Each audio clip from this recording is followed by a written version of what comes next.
Alright, so this should be interesting. I'm back in Camps Bay and there's a puffadder that's been caught in a mesh fence. It looks like it tried to get through, but the aperture of the fence is too small, so the snake has actually got itself stuck.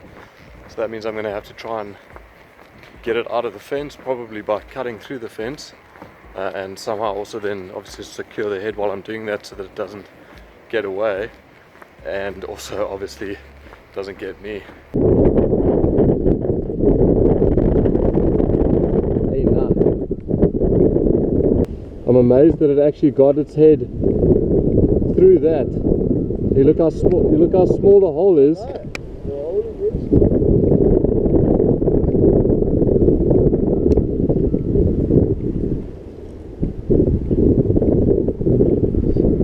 I'm just worried that if I cut,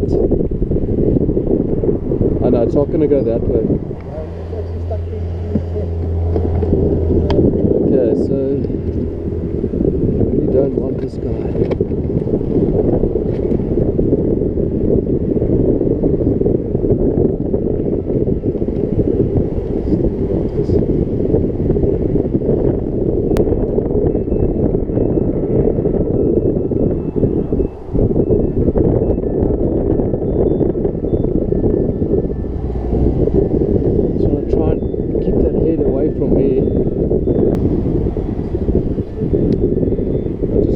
Scissors as far from the fence as possible, but now he is very in a lot of pain here.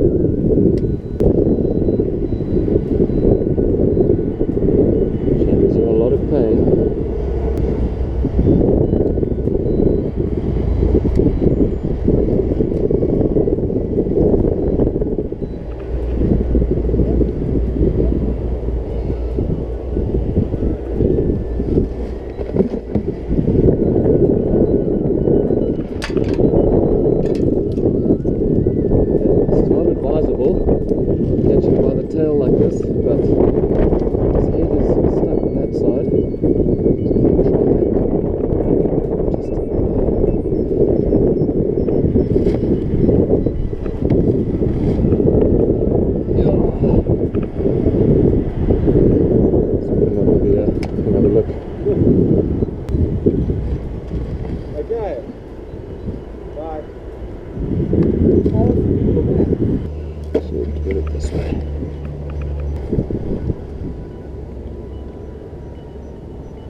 I actually think it's okay. I think it's just superficial. Yeah, check. You can even see the scales there at the bottom. It's just bent some of the scales, but there's no open. It's incredibly like lethargic and unplasted. I think it's because it's been through quite a lot, stuck in there, and it's cold. Pleasure, man. But we got him. Yeah, I'll take it. Sometimes I go up the walking path there as high as I can, but I don't like to go the same place every time, so I'll see, but somewhere up there.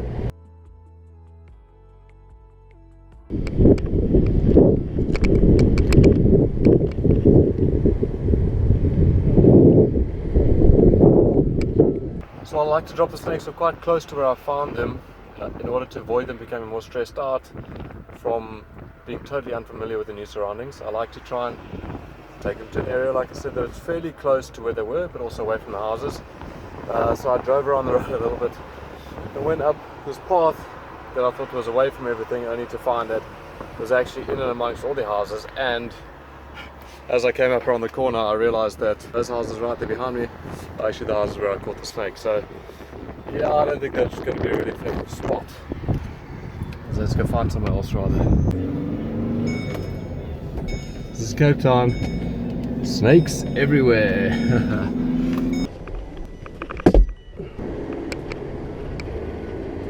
I've dropped snakes off here before. It's not super ideal, but it's way better than being next to someone's house where you might get your head chopped off with a spade. It is getting dark. You know, sometimes it's better for us to try and keep snakes overnight if they seem a little bit injured, but I was quite happy that when I pulled this guy out that the injuries were really only minor, more like a few cuts, maybe a bruise, but nothing that actually warrants any kind of medical intervention like antibiotics or stitches or anything like that. So the snake has been through a lot, so I'd rather actually release it, because even being held in a container like this is quite stressful for a snake. So in order to just minimize that stress as much as possible, I'm going to release it now. Tomorrow it looks like it's forecast for the rain to stop for the most part, so hopefully there'll be a bit of sun for it to just be able to just warm up a little bit after that very stressful experience that it had. And then the following days we're starting to get some bad weather again, so I really don't want to keep it at home for that length of time. It's not necessary, it's not injured enough, and I think this is a fairly good spot. There's a lot of brush and vegetation cover here for the snake to go into and to hide away in, so I'm literally just going to take it out, and you can see this thing is interesting actually to see how it acts when it's taken out, because it's cold, stressed, it's just really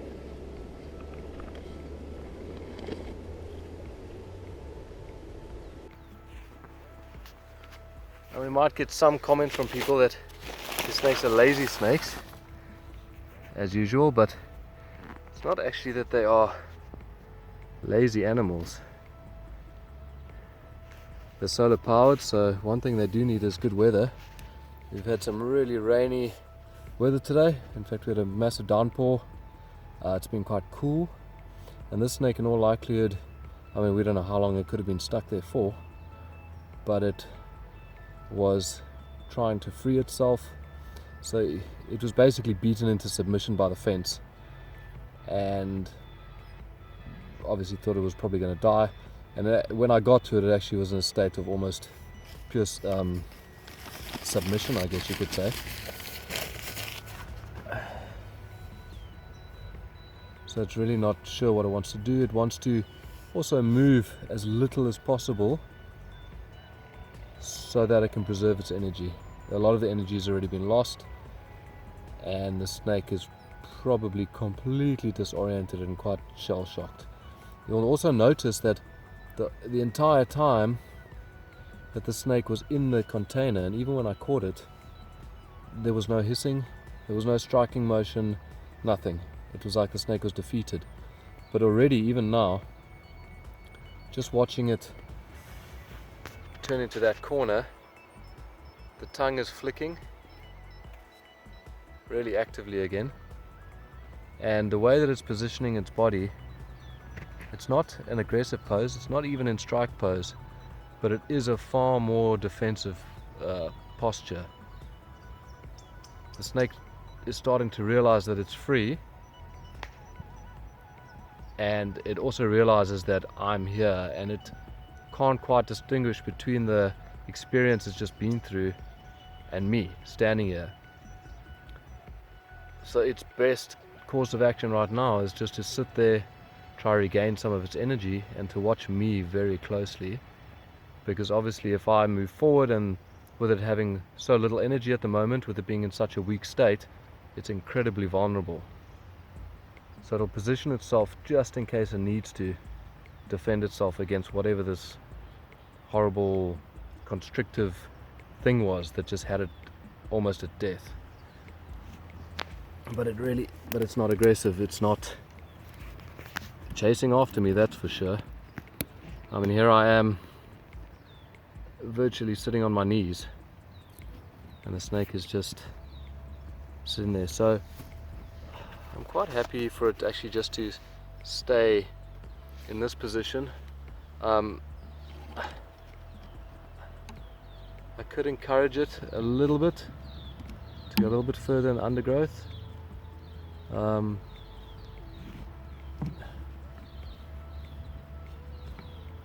actually just want to, just doing this gently is, it's not incredibly stressful, but I do just to confirm that the snake is actually, it's 100% fine. I think more than anything the snake is actually just shell shocked.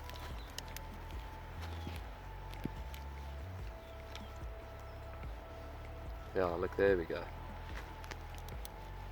That's the most common behavior that I see in snakes when we release them, contrary to what people believe and are told and what the stories will tell us. The most common behavior that I've witnessed in working with these animals is they're moving away from us.